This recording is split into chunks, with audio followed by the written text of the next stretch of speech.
Ladies and gentlemen, welcome back.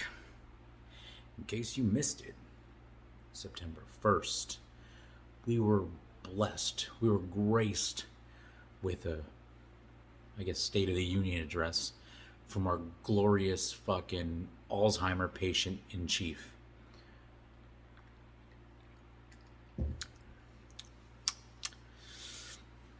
Let's go take a look together. Equality and democracy are under assault. All right. All right. So far, I agree. Equality, our way of life, I don't know about democracy, but our constitutional republic is under assault. Well, I think we're on the same page there. I think. Doing okay so far. Only point of concern is that fucking backdrop. With members of the fucking military standing ready to go, and that nice dark red fucking backdrop, very Joseph Stalin of him. We do ourselves no favor to pretend otherwise. So tonight, I've come to this place where it all began to speak as plainly as I can to the nation about the threats we face, about the power we have in our own hands to meet these threats. Cool. Okay. Cool. Yeah. So we've established repeatedly that there are threats to our constitutional republic, and we, the people, have the power to face these threats head on. Cool. All right, Sleepy Joe. I appreciate it. I like where this is headed. Too much of what's happening in our country today is not normal. You could fucking say that again. Donald Trump and the MAGA Republicans represent an extremism that threatens the very foundations of our republic.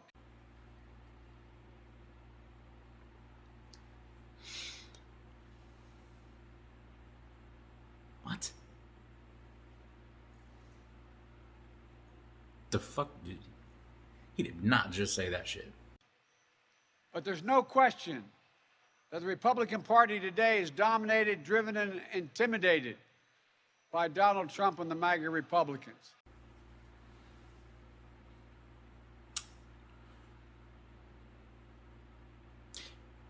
Is he fucking serious?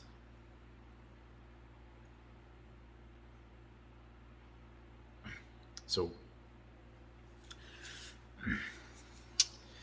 our political climate is dominated by and intimidated by the MAGA Republicans.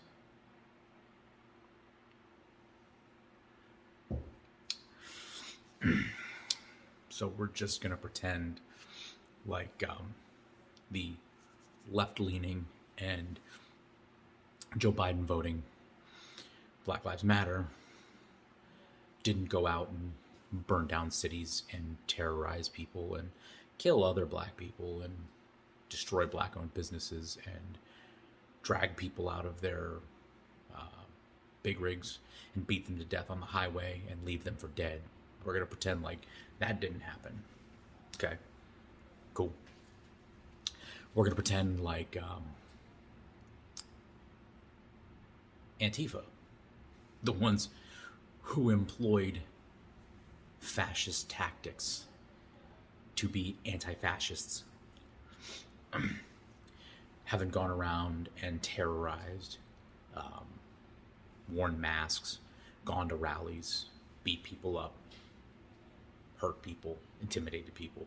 We're going to pretend like Antifa didn't go into the most liberal city on the fucking planet and lock down and take over a entire 4, 5, 6, 7, 8, whatever it was, city blocks, and make it a no-go zone for the police and for everyday average citizens, to the point where people were inside that no-go zone and they were injured and they were dying, and they wouldn't allow EMS in to come save lives. But that was the MAGA Republicans, right? That's what we're gonna do. We're gonna fucking pretend, because of one instance where people were upset about, with good reason, with tons of evidence, that an election may have been stolen. So they marched to the government angry and expressed their fucking anger. And the only person to get hurt or die that day was one of the protesters. We're going to pretend like that's not what happened. We're not going to pretend like, we're going to pretend like the MAGA Republicans are the problem.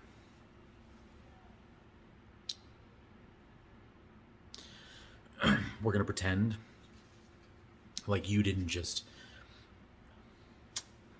sign a ton of things into law or into fruition, claiming that it wouldn't affect the middle class and affect the lower class. But now we're finding that it could cost up to $2,000 per person for the middle class.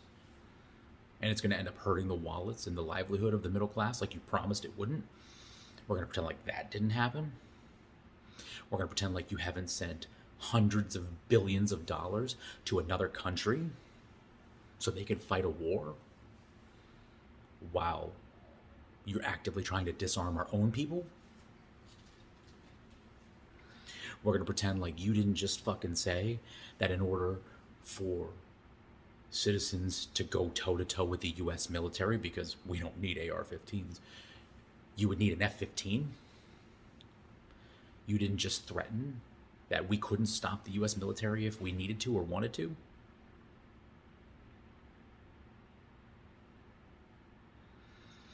It's funny because, honestly, Joe, it sounds like the only one terrorizing the U.S. people is you. You and the crazy, woke, extremist, left-wing, liberal psychopaths. It's funny because I don't remember Donald Trump going out and spending billions of dollars that could have been used to get housing for homeless veterans, get medical assistance for homeless veterans, that could have been used to lift non-white people out of poverty, like get a large percentage of black people out of their impoverished communities or make their communities better. I could have sent tons of people to college. All this money. And what did you spend it on? Hiring like 87,000 new IRS agents and then militarizing them? Tell me, Joe, if Donald Trump and the Republicans and the MAGA Republicans are such a threat, what are we supposed to think about someone who tries to disarm the populace repeatedly, tells them that they're no match for the U.S. military, and if the U.S. military wanted to shut them down, it would be a fucking field day, and then turns around and adds bodies to a U.S. government enforcement agency? It's not really been militarized, and then militarizes them, arms them, sends them through training, shoot, don't shoot scenarios like police do. I'll end this the exact same way that I started it. Sounds very Stalin of you, sir.